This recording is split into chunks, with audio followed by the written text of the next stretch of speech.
Rod Stewart here in the home stretch half hour, finishing things up. Stone cold sober again. The occasion for that is Atlantic Crossing, a seminal Rod Stewart mid-70s album actually released 50 years ago this week. Look at there, look at there. Ancient music for our next guest, who I want to give some credit for, because before we even get to some serious work she's doing investigatively, because she is the investigations editor for the DC Examiner, this is just very few words and huge wisdom. You ready? Maybe elite journalists who have wrongly substituted their own views for how normals actually feel about the economy, the border, transgenderism, and Biden's age, maybe they should sit this one out on DC crime. That is the wit, the wisdom of Sarah Bedford. Sarah's here, and I'm always glad to be here when you're here. Hi, Sarah. How you doing today? I'm great. Thanks for having me. My pleasure. Great piece of work there, but now let's go to the really important deep dive work if this is, I know there's a lot going on, but we must carve out oxygen for this story to get some visibility. I'm glad you're here to do it. About an hour ago, the DNI, Tulsi Gabbard, said that there are newly declassified top secret emails from December 2016 complying with President Obama's order to create this manufactured January 2017 report about Russia. The pushback has always been, no, we don't really know Obama did that. That's all something you guys are making up. You're just trying to pin stuff on Obama. And you posted 1 hour ago that Obama's national security advisor, Mike Rogers, raised concerns that Clapper, Comey, and Brennan were not providing career analysts with sufficient access to underlying intelligence. And this narrative of an intentional shaping of a false storyline is something that grows by the day. So what is the latest as you see it, and where in the world do you think this goes?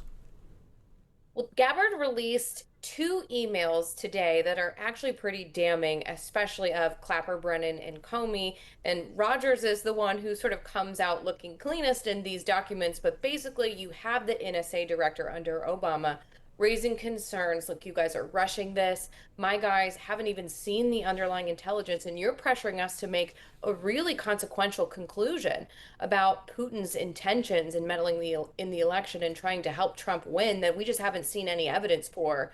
You're going to need to either slow this down or open up access to the underlying intelligence.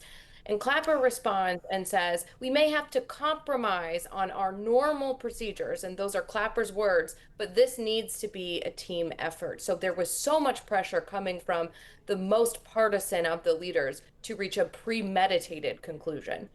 And let me just reiterate the words you just put properly in Clapper's mouth. He admitted that, hey, this is a team sport, his words, that required, quote, compromise on our normal modalities. Are we going to be able to get to clarity and show people what that means for him to say such a thing?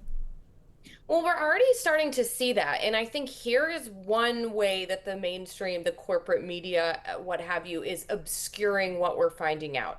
They concede that, some of the intelligence community procedures weren't necessarily followed. The intelligence community, they didn't check every box they were supposed to check. This is not about whether the intelligence community followed procedures.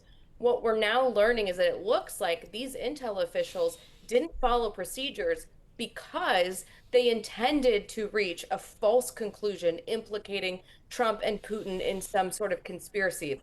And if they had followed procedures, then they would have gotten caught doing that by the career analysts and the less partisan people among them that were now seeing that in real time were raising concerns about what was happening. And they were silenced by these intel leaders, Clapper, Brennan, and Comey, who had already decided they were going to invent a conclusion for which there was no evidence. And that is why they cut these corners. So the point here is not just that they cut these corners, but why did they do it?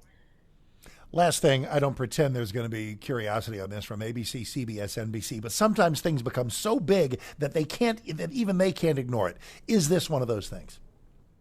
I think it really depends on whether we see a prosecution. They can ignore this as long as it's being seen as being driven by Trump political appointees. They can dismiss it. But if you do see prosecutions where evidence has to be laid out in court, you're going to see a lot more behind the curtain.